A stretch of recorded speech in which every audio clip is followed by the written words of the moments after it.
الرجيم. بسم الله الرحمن الرحيم. هل أتى على الإنسان حين من الدهر لم يكن شيئا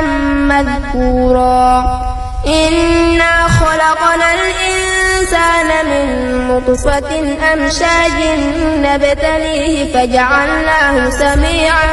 بصيرا إنا هديناه السبيل إما شاكرا وإما كفورا إنا أعتدنا للكافرين سلاسل وأغلالا وسعيرا إن الأبرار يشربون من كأس كان مزاجها كافورا عينا يشرب بها عباد الله يفجرونها تفجيرا يوفون بالنذر ويخافون يوما كان شره مستطيرا ويطعمون الطعام على حبه مسكينا ويتيما واسيرا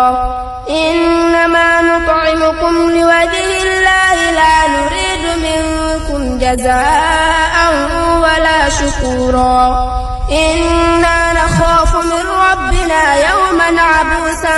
قمطريرا فوقاهم الله شر ذلك اليوم ولقاهم نضرة وسرورا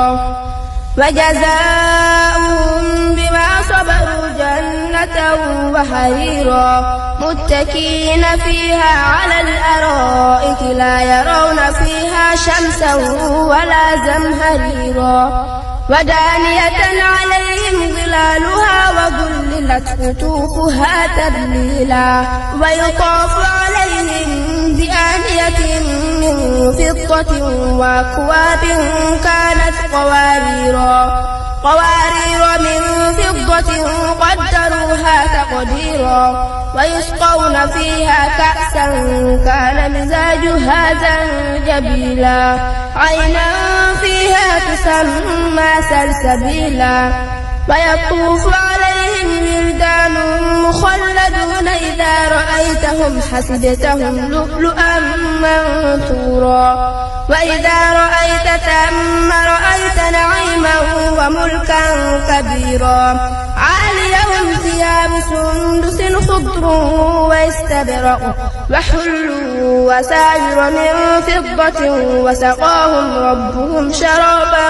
طهورا إن هذا كان لكم جزاء وكان سعيكم مشكورا إنا نحن نزلنا عليك القرآن تنزيلا فاصبر لحكم ربك ولا تطع منهم آثما أو كفورا واذكر اسم ربك بكرة